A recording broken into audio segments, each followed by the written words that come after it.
ఇప్పుడు అయితే మాజీ నక్సలైట్ పాలన చేయక మనల్ని భయాందోళన బెదిరిస్తే ఆయన నేర చరిత్ర ఉన్నది ఆయనకు. ఆయన రౌడీ షీటర్, ఆయన దొంగలంగా పనులు చేస్తాడు. నేను అది ఇప్పుడు వాస్తవానికి ఊళ్ళో వాని తప్పులు ఎవడు ఎత్తిపడతలేడు.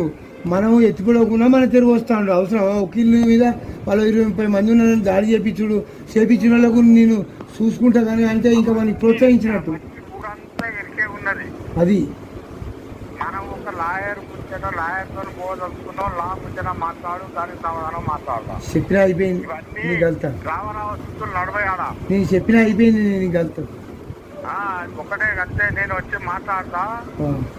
ఉత్త గద్దు అనాలి లాయర్ అంత కాదు, లా ముచ్చటే మాట్లాడతాను.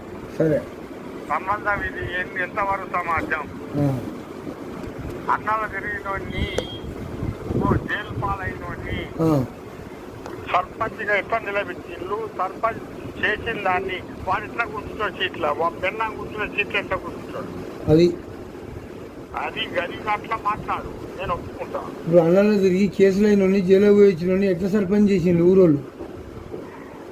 భార్య సర్పంచ్ అయితే భర్తకేందే అవసరం. అది 36 దండాలు పెట్టిన 36 కేసులు ఉన్నాయి, నువ్వు మాట్లాడటం లేదు, ఆ స్టేజ్లో రావద్దు. కరెక్ట్ పెద్ద మనిషి మీరు మాట్లాడాడు కరెక్ట్. ఎందుకంటే ఇప్పుడు ఎస్సీ రిజర్వేషన్ కాబట్టి వాళ్ళ భార్య సువర్ణ సర్పంచ్ అయింది. కానీ ఆమె బలం చూసుకొని, ఆమె ప్రోద్బలం చూసుకొని ఈయన రౌడీయుధం గుండాయుధం చేయించడం అవసరమా? నీ భార్యను ఎవరన్నా అంటే, నీ భార్యను ఏమన్నా అంటే చూసుకోవాలి, వారి మీద నువ్వు డిప్లైగా అవు అంతేనా? అవును, దాని గురించి కాదు, నీ భార్య తోటి విషయం, కానీ ఇతని విషయం లేదు మాకు. అంతేకాక నువ్వు ఎందుకు వచ్చినావు, జైలుకు నడవా. చెరువుల పురాణాలు 20 మంది దాకా దాడి చేస్తే గవాలకు ప్రోత్సహిస్తాడా?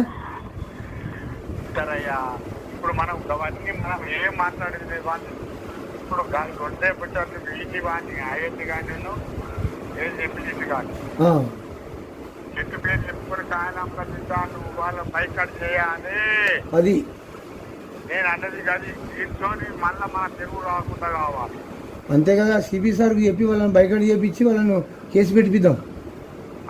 కానీ నాకు కావాల్సింది కానీ పెద్ద సార్కు పోలీస్ డిపార్ట్మెంట్ కూడా అందరి వాళ్ళు చదువుకున్న ఊళ్ళే కదా, మంచిగా మాకు భయాందోళన సృష్టిస్తాను సార్ అని వాళ్ళకు నమస్తే పెట్టి వాళ్ళ ద్వారానే కేసు పెట్టిద్దాం.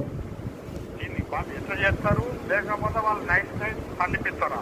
అదే గదపక అయితే చేయాలి, గదపక అయితే రెచ్చిపోకుండా కావాలి. గదపక అయితే మాజీ నక్సలైట్, ఆయనతో మనకు ప్రాణభయం ఉన్నది. ఆయన దాడులు చేపిస్తాడు, ఎప్పుడైనా చంపేదానికి ప్రయత్నం చేస్తాడు. పోలీసు వారితో కేసు పెట్టిద్దాం. అవును, వాడు పావుపతి కావాలే మేము పోతాం. అవును. కానీ ఇద్దరు చేయి